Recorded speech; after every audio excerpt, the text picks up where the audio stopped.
हाँ बिल्कुल बिल्कुल। मोहम्मद के जीवन की विशेषताओं में आप ये बात देखेंगे, मोहम्मद ने अपने हाथ से कभी किसी को थप्पड़ नहीं मारा। देखिए, इस्लाम की आइडियोलॉजी एक गिरोह की आइडियोलॉजी है, एक गिरोह जिसका काम है लूटना, जिसका काम है मारना, जिसका काम है कत्ल करना, जिसका काम है दूसरों की संपत्तियों को छीन लेना, जिसका काम है दूसरे की बहन बेटियों को छीन लेना, बर्बाद कर देना। ये उस गिरोह, एक गिरोह, इस्लाम ऐसा गिरोह है। देखिए, आप अगर मोहम्मद जिसने इस्लाम को चलाया उसकी जीवनी को अगर पढ़ेंगे तो इस्लाम में जो सबसे पहला युद्ध हुआ वो बदर का युद्ध है। बदर का युद्ध तब हुआ जब मोहम्मद एक काफिले को लूटने गया और मक्का के लोगों को जब पता चला कि मोहम्मद जो है काफिला लूटने जा रहा है तो वो काफिले को बचाने आए। लेकिन मोहम्मद की ताकत ज्यादा थी, वो पता नहीं किस तरह से चालबाजियों से मोहम्मद वहां से जीत गया।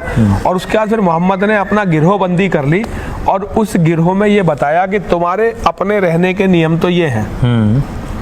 मतलब जो उस गिरोह में जो भी रहते हैं वो सब मुसलमान हैं, वो इस्लाम का गिरोह है। इस्लाम के गिरोह में जो लोग रहते हैं वो मुसलमान हैं और उस गिरोह से बाहर का जो भी व्यक्ति है वो काफिर मुशरिक है। काफिर का कत्ल, मुशरिक का कत्ल इस्लाम में सबसे बड़ा सवाब है। काफिर की संपत्ति को लूटना उनके यहाँ सबसे बड़ा पुण्य का काम माना जाता है। काफिर को सब कुछ बर्बाद कर देना, उसकी बहन बेटियों को बाजारों में बेच देना, बलात्कार करना, अपनी दासियां बनाना, ये उनके लिए एक सवाब का काम है, क्योंकि वो लुटेरों का गिरोह है, लुटेरों की मानसिकता। तो लुटेरे, अच्छा फिर लुटेरे केवल धन के लुटेरे नहीं है, वो दूसरों के केवल माल के लुटेरे नहीं है, उनकी इज्जत के भी लुटेरे हैं, उनकी बहन बेटियों के भी लुटेरे हैं, उनके कातिल भी हैं।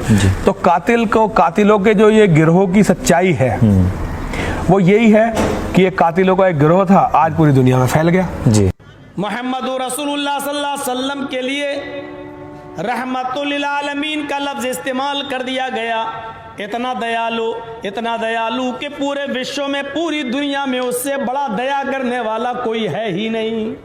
वमा अरसलनाका इल्ला रहमतल लिल आलमीन, ऐ मोहम्मद सल्लल्लाहु अलैहि वसल्लम, हमने आपको पूरे विश्व के लिए, पूरी दुनिया के लिए रहमत बनाकर, कृपालु और दयावान बनाकर भेजा है।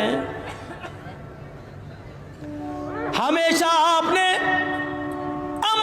अस्सलामुअलैकुम दोस्तों, मैं हूं सिराज समा और आप देख रहे हैं इस्लामिक इन्फॉर्मेशन पेज। आज मैं आप लोगों के सामने ये वीडियो लेके आया हूं। इस वीडियो में आप देख सकते हैं कि इस पंडित ने क्या कहा अल्लाह के नबी सल्लल्लाहु अलैहि वसल्लम के बारे में। आप लोगों ने देखा और अल्लाह के नबी सल्लल्लाहु अलैहि वसल्लम कितने रहम दिल थे और रहमतुल लिल आलमीन थे। आप लोग इस वीडियो को देखें, लाइक करें, ज़्यादा से ज़्यादा शेयर करें और पेज को फॉलो ज़रूर कर लीजिए। शुक्रिया। और सुकून और शांति चाहिए, अमन और सुकून और शांति, यही हम अपने देश में चाहते हैं। सीखो और मीडिया वालों, मोहम्मद रसूलुल्लाह सल्लल्लाहु अलैहि वसल्लम से सीखो कि कैसे अमन, कैसे शांति बहाल की जाती है। मक्का छोड़कर मदीना चले गए, आपको, आपके सहाबा को मक्के में रहने नहीं दिया गया। हिजरत करके मदीने चले गए। मदीने जाने के बाद याद आती है, चलिए खाने काबा में जाकर तवाफ कर लिया जाए, उम्रा कर लिया जाए। अल्लाह के नबी अपने 20-25 साथियों के साथ मदीने से मक्के आ रहे हैं, मदीने से मक्के की तरफ आ रहे हैं, उम्रा करने की नीयत से आ रहे हैं। गौर से हमारे इस वाक़े को सुनिएगा। अल्लाह के रसूल अपने 20-25 सहाबा के साथ तशरीफ ला रहे हैं, लेकिन मक्के में घुसने से पहले आपको खबर मिलती है मक्के के चारों तरफ से बॉर्डर पर लोगों को तैनात कर दिया गया। मोहम्मद और उनके साथियों को मक्के में घुसने नहीं दिया जाएगा। अगर जबरदस्ती करें तो गर्दन उड़ा दी जाए। अल्लाह के नबी सल्लल्लाहु अलैहि वसल्लम ने मक्के पहुंचने से कोई 8-10 किलोमीटर पहले पड़ाव डाल दिया। उसी जगह को हुदैबिया बोला जाता है और उसी हुदैबिया के मकाम पर अल्लाह के नबी रुक गए। आपने जिस वफद जो आया था और उसने कहा था कि अगर आप अंदर गए मक्के में दाखिल होंगे तो आपको कत्ल कर दिया जाएगा, इसलिए हमारा मशवरा है कि आप यहां से वापस मदीने की तरफ चले जाएं।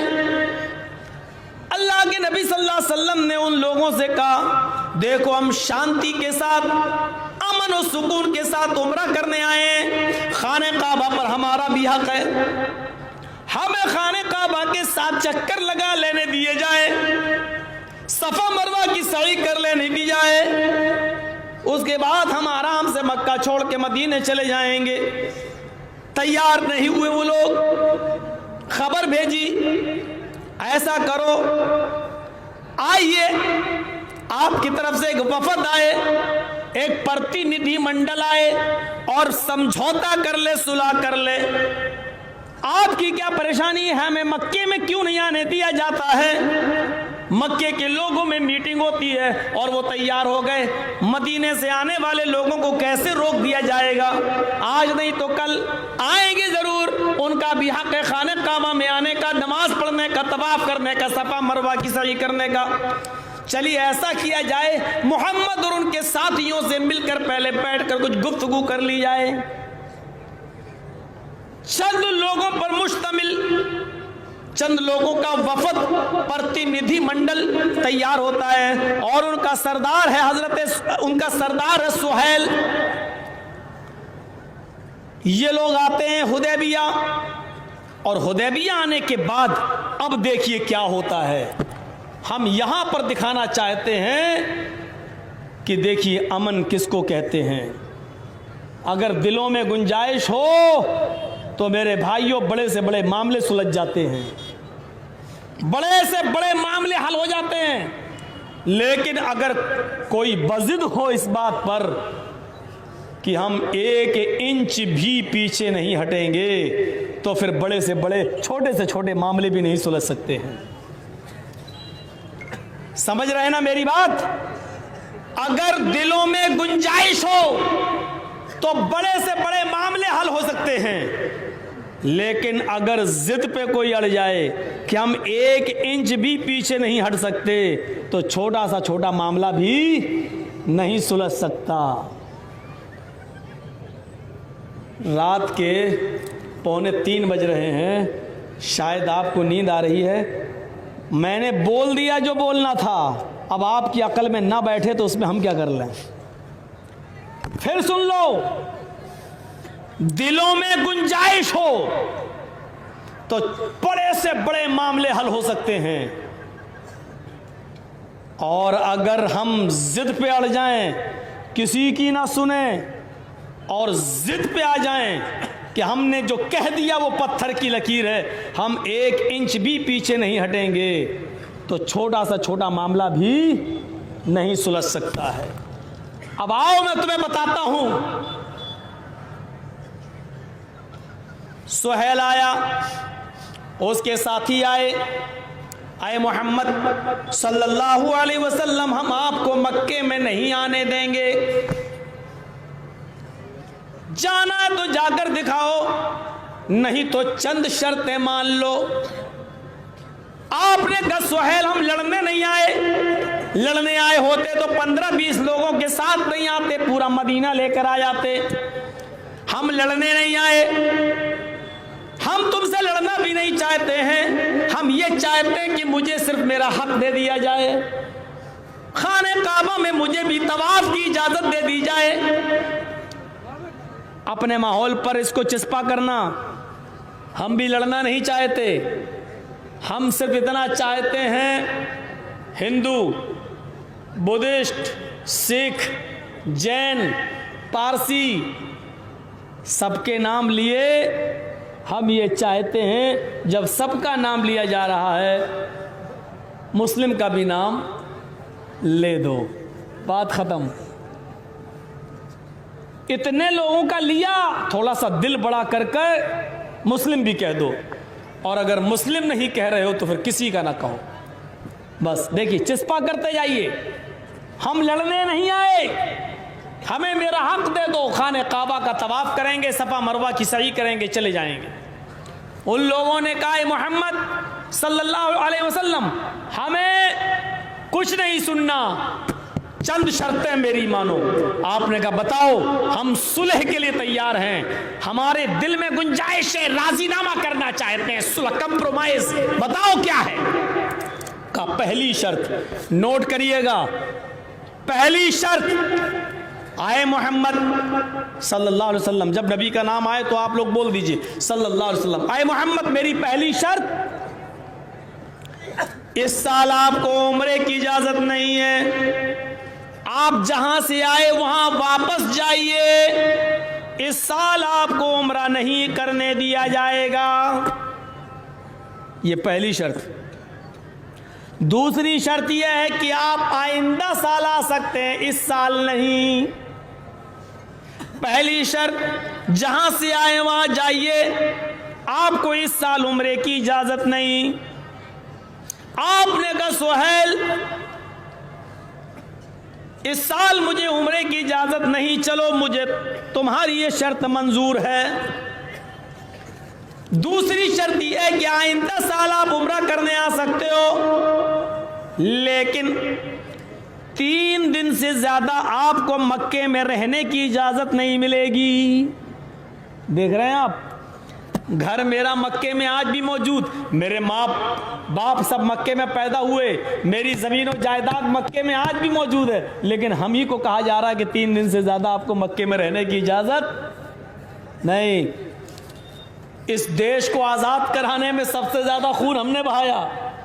आज भी इस भारत की जमीन को निचोड़ो तो आज भी इस भारत की जमीन से जंगे आजादी में शहीद होने वाले मुसलमानों के खून के कतरे सबसे ज्यादा भारत की जमीन पर टपकेंगे, और उन शहीदों के खून का एक एक कतरा भारत जिंदाबाद, हिंदुस्तान जिंदाबाद की सदा लगा रहा होगा। लेकिन आज हम ही से कहा जा रहा है तुम्हें साबित करना होगा कि तुम यहां कब पैदा हुए, तुम्हारे बाप दादा कब पैदा हुए, ये साबित तुम्हें करना होगा।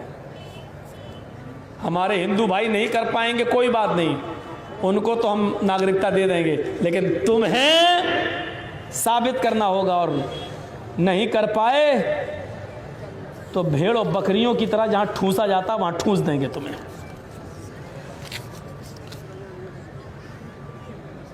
अच्छा सुनिए, देखिए सुलह हुदैबिया देखिए, शर्तें देखिए, वहां के हालात देखिए, और इस वक्त हमारा पस मंजर देखिए, हमारे मौजूदा हालात देखिए, बिल्कुल सेम। इस साल आपको इजाजत नहीं, पहली शर्त। अगली साल आ सकते हो, लेकिन 3 दिन से ज्यादा रहने की इजाजत नहीं। आपने क्या फरमाया मुस्कुराकर, आए सुहैल मुझे तुम्हारी ये शर्त भी मंजूर है। अमन, शांति और सुकून को बनाए रखा अल्लाह के रसूल ने। तीसरी शर्त, आप 3 दिन से ज्यादा नहीं रहेंगे।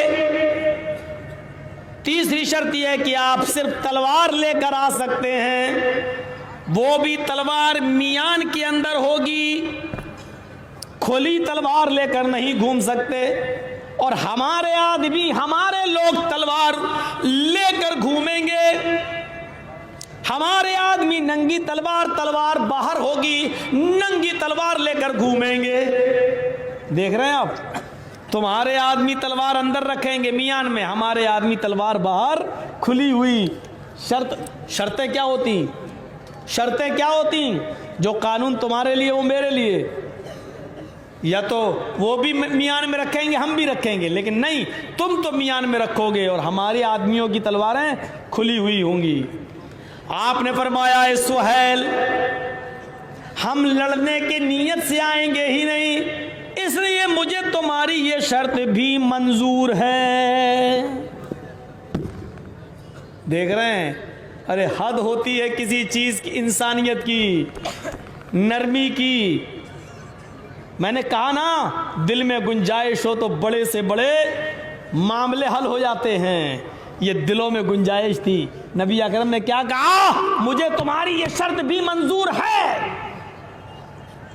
चौथी शर्त,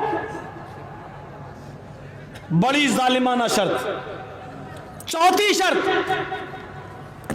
तुम्हारा कोई आदमी मदीने से भागकर या चुपके से मक्के आया और हमने पकड़ लिया तो हम तुम्हारा आदमी वापस नहीं करेंगे। लेकिन अगर मेरा आदमी चुपके से मक्के से मदीना गया और तुम्हारे आदमियों ने पकड़ लिया तो तुम्हें मेरा आदमी वापस करना होगा।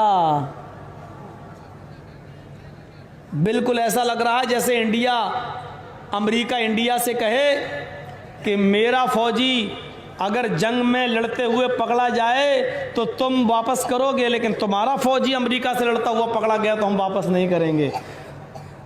बिल्कुल वही हिसाब है।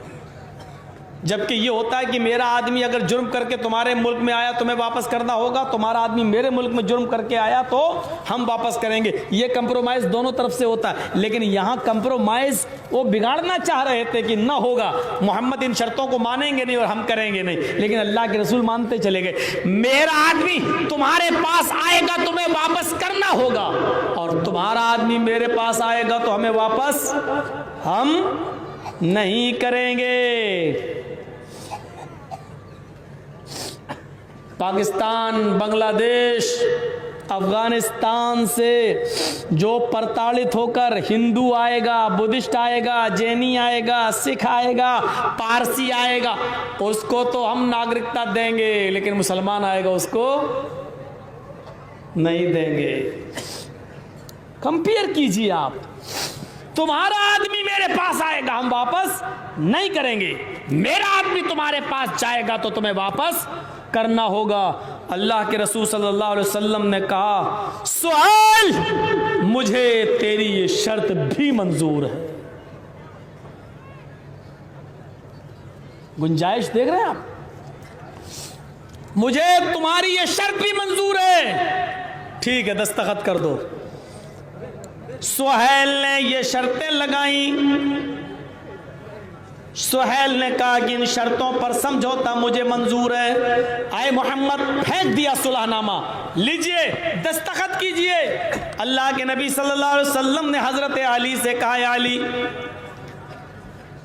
लिख दीजिए कि मोहम्मदुर रसूलुल्लाह को ये शर्तें मंजूर हैं।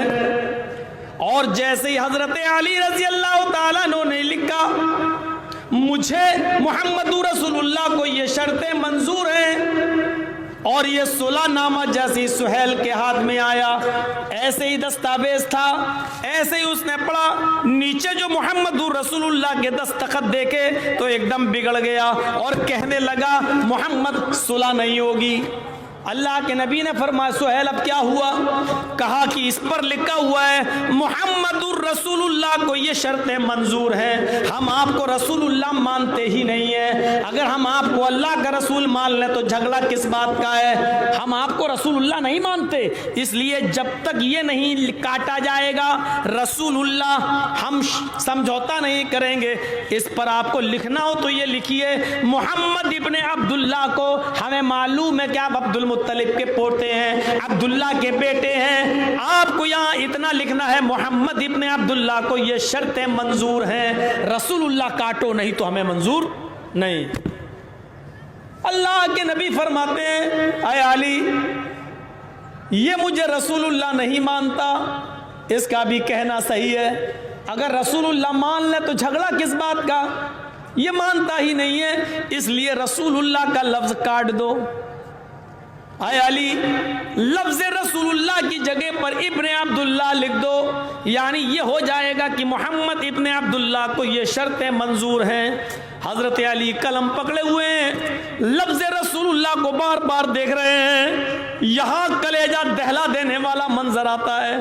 हजरत अली ने जैसे ही कलम रखा उनका हाथ कांप गया, कहने लगे क्या अल्लाह के रसूल, लफ्ज रसूलुल्लाह मैं नहीं काट सकता। कहा क्या?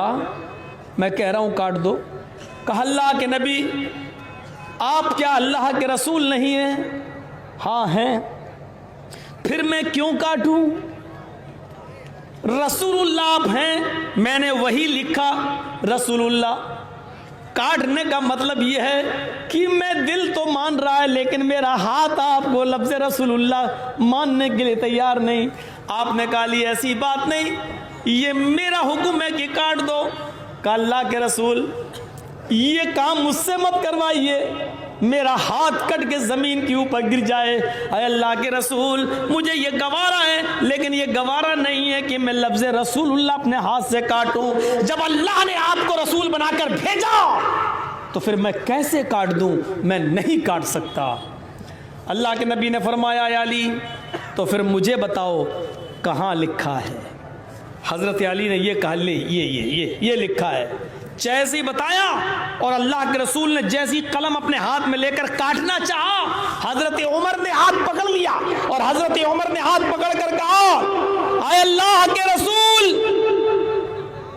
सिर्फ एक मसला, एक सवाल। कहा क्या? बोलो रसूलुल्लाह बाद में काटना, सिर्फ एक सवाल का जवाब दे दीजिए। आपने कहा उमर क्या सवाल? फरमाया अल्लाह के नबी सिर्फ इतना बता दीजिए अलसना अलल हक, क्या हम हक पर नहीं हैं? अरे अल्लाह के नबी सिर्फ इतना बता दीजिए क्या हम हक पर नहीं हैं? अल्लाह के नबी सल्लल्लाहु अलैहि वसल्लम जवाब देते हैं क्यों नहीं भला, क्यों नहीं, हम तो हक पर हैं। अरे अल्लाह के रसूल हजरत उमर कहते हैं अरे अल्लाह के नबी जब हम हक पर हैं तो इतना दब कर समझौता कैसे, इतना घुट कर समझौता कैसे, इतना बुज़दिली के साथ समझौता कैसे? ऐसे अपने दिल पर पत्थर रखकर नाजायज बातें मान लेना कैसे? अरे अल्लाह के नबी जब हम हक पर हैं तो हमें इजाजत दीजिए, हम इनसे लड़ जाएंगे, गलत बात पर समझौता नहीं करेंगे, या तो मारेंगे या मर जाएंगे, मारेंगे तब भी सवाब, मर जाएंगे तब भी सवाब, मारेंगे तो गाजी, मर जाएंगे तो शहीद। अरे अल्लाह के रसूल जब हम हक पर हैं तो आप हमें लड़ने और मरने की इजाजत क्यों नहीं देते? यहां पर गैरत जाग गई हजरत उमर फारूक की। हर मुसलमान, हर आदमी, हर मजलूम ये सोचेगा कि हमारे ऊपर कितना बड़ा जुल्म हो रहा है, लेकिन हजरत उमर फारूक के इस जोशीले बयान के बाद भी नबी अकरम का इरादा नहीं बदला। हिकमत यही थी, तकाजा उस वक्त यही था। अभी हम लड़ने की इजाजत दे दें, हम हैं ही कितने, 15-20, इनकी एक आवाज पर पूरा मक्का टूट पड़ेगा और अभी हमारा क्या हाल होगा? नबी अकरम ने फरमाया उमर जो मैं समझ रहा हूं वो तुम नहीं समझ रहे हो, मुझे इनको मारना मकसद नहीं है। आए उमर, अगर आज हम इनको मार देंगे और खत्म कर देंगे तो इनकी पुश्तों में छिपी हुई औलादें इस्लाम कैसे कबूल करेगी? हमें इनको मारना मकसद नहीं है, इनके दिलों को जीतना मकसद है। और जब एक बार दिल ने रास्ता बना लिया तो फिर इंशाअल्लाह रास्ता बनता चला जाएगा। मुझे रसूलुल्लाह काटने दो। और अल्लाह के रसूल ने लफ्ज़ रसूलुल्लाह काट दिया। इस पूरे मंजर को देख लीजिए आप। अमन के लिए, झगड़ा ना हो, शांति को बहाल करने के लिए, अरब के माहौल में खून खराबा ना हो, उस माहौल को ठंडा करने के लिए जालिमाना शर्तें भी मानी आपने। जालिमाना शर्तें, ऐसी शर्तें जिसको दुनिया का कोई भी लॉ, दुनिया का कोई भी कानून, दुनिया की कोई भी ह्यूमन कमेटी, इंसानियत की कमेटी, मानवाधिकार जिसको कबूल नहीं कर सकते। मेरे भाइयों, ऐसी जालिमाना शर्तें कबूल की जनाब मोहम्मद रसूलुल्लाह सल्लल्लाहु अलैहि वसल्लम ने ये पैगाम दे दिया कि मैं अमन व अमान के लिए, शांति के लिए सब कुछ जालिमाना शर्तें भी मंजूर कर सकता हूं, लेकिन हमारे मजहब के साथ खिलवाड़ नहीं होना चाहिए। हमें मजबूर नहीं किया जाए धर्म परिवर्तन के लिए। लकुम दीनुकुम वलिय दीन, तुम अपने खुदा की इबादत करो, मैं अपने, तुम अपने माबूद की इबादत करो, मैं अपनी। वहां जबरदस्ती नहीं चलेगी। यहां मैं तुम्हारी जालिमाना शर्तें मानने के लिए तैयार